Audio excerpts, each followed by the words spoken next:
दोस्तों आज हम बात करने वाले हैं देवस्यानी एकादशी चतुर्मास।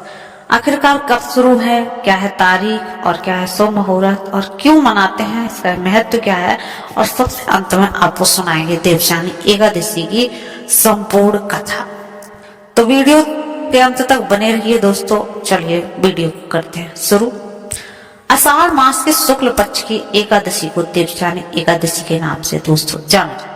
इसे हरिस्यानी एकादशी भी कहते हैं, पद्मा एकादशी भी कहते हैं और आषाढ़ी एकादशी भी कहा जाता है। इसी दिन भगवान विष्णु योग निद्रा में चले जाते हैं। यह समय चतुर्मास का प्रारंभ होता है जो 4 महीनों तक चलता है दोस्तों। हिंदू पंचांग के अनुसार इस साल जुलाई के महीने में देवस्यानी एकादशी पड़ रही है, मतलब 5 जुलाई को आषाढ़ शुक्ल एकादशी तिथि शाम 6:58 से प्रारंभ हो जाएगी और इस तिथि का समापन दोस्तों 6 जुलाई को रात 9:14 पर हो जाएगा। तो उदय तिथि के अनुसार त्योहार मनाए जाते हैं। तो देवस्यानी एकादशी का व्रत 6 जुलाई को दोस्तों रखा जाएगा। अगर आप भी रखते हैं तो अवश्य आप रखिए 6 जुलाई। अब बात करते हैं इसके महत्व की। तो इस दिन भगवान विष्णु क्षीर सागर में भागवत पुराण के हिसाब से पाताल लोक में शयन करते हैं और फिर प्रबोधिनी एकादशी कार्तिक शुक्ल की एकादशी जो आती है उसको जागते हैं। 4 महीने तक सोते हैं। इन 4 महीनों में देवताओं का विश्राम काल कहा जाता है। इस दौरान विवाह, गृह प्रवेश, यज्ञ आदि मांगलिक कार्य जो भी है वो वर्जित होते हैं। दोस्तों अब हम आपको बताते हैं कि जो देवस्यानी एकादशी है उसकी व्रत कथा क्या क्या है। तो संपूर्ण व्रत कथा आज हम आपको सुनाने वाले हैं। दोस्तों देवस्यानी महा एकादशी, होली एकादशी तेलुगु वाले होते हैं वो बोलते हैं, हरि देवस्यानी और पद्मा एकादशी, सैनी तथा प्रबोधिनी एकादशी सभी नामों से जानी जाती है दोस्तों। तो देवस्यानी एकादशी की व्रत कथा का जिक्र करते हुए हम आपको पूरी व्रत कथा सुनाने वाले हैं। तो आप बिल्कुल शांत होकर और ध्यान से आप अवश्य कथा सुना। तो दोस्तों धर्मराज युधिष्ठिर थे, उन्होंने कहा कि हे केशव, आषाढ़ शुक्ल एकादशी का नाम क्या है, इस व्रत के करने से क्या होता है और इसकी विधि क्या है और किस देवता की पूजा की जाती है। श्री कृष्ण कहने लगे कि हे युधिष्ठिर, जिस कथा को ब्रह्मा जी ने नारद जी से कहा वही मैं तुमसे कहता हूं। एक बार देवऋषि नारद जी ने ब्रह्मा जी से इस एकादशी के विषय में जानने की उत्सुकता प्रकट की। तब ब्रह्मा जी ने उन्हें बताया कि सतयुग में मानधाता नामक एक चक्रवर्ती राजा सम्राट राज्य करता था। उनके राज्य में प्रजा बहुत सुखी, किंतु भविष्य में क्या होगा यह कोई नहीं जानता था। अतः वे भी इस बात से अनभिज्ञ थे कि इसके राज्य में शीघ्र ही भयंकर अकाल पड़ने।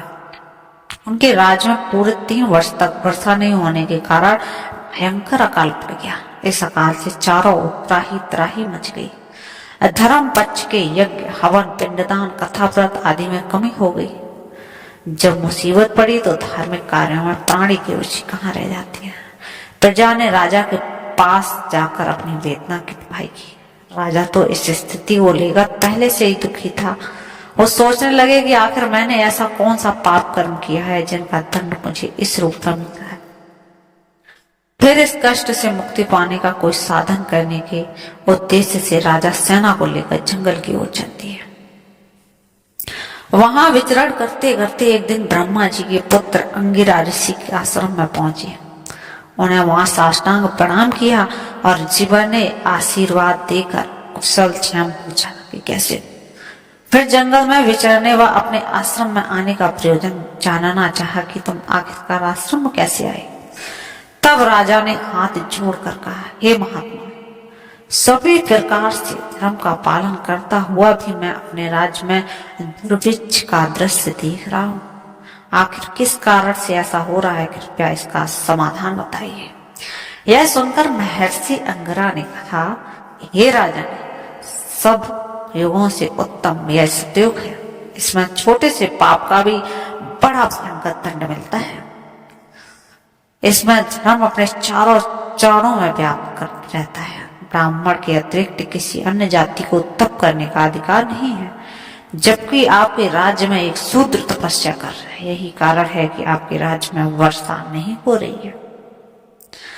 जब तक वह काल को प्राप्त नहीं होगा तब तक वह दुर्भिक्ष शांत नहीं होगा। दुर्भिक्ष की शांति उसे मारने से ही संभव। किंतु राजा का हृदय एक नर अपराध शूद्र तपस्वी का स्मरण करने को तैयार नहीं हुआ। उन्होंने कहा, हे देव, मैं उस निरपराध को कैसे मार दूं? यह बात मेरा मन स्वीकार नहीं कर रहा। कृपा करके आप कोई उपाय बताइए।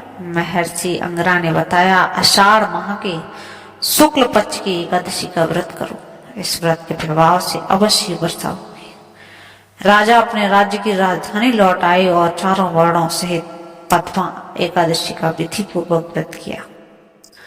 व्रत के इस प्रभाव से उनके राज्य में मूसलाधार बारिश हुई और पूरा राज्य धन हो गया। ब्रह्म वैवर्त पुराण में देवस्यानी एकादशी के विशेष महात्मा का वर्णन किया गया है। इस व्रत से प्राणी की समस्त मनोकामनाएं पूर्ण होती हैं। दोस्तों, अगर आपकी भी कोई मनोकामना है तो अवश्य व्रत रहें और कथा सुनिए, अवश्य आपकी मनोकामना पूर्ण होगी। मिलते हैं दोस्तों अगली वीडियो में। तब तक के लिए चैनल पर नए हो तो चैनल को कर लीजिए सब्सक्राइब और आप सभी मेरी तरफ से जय श्री राम।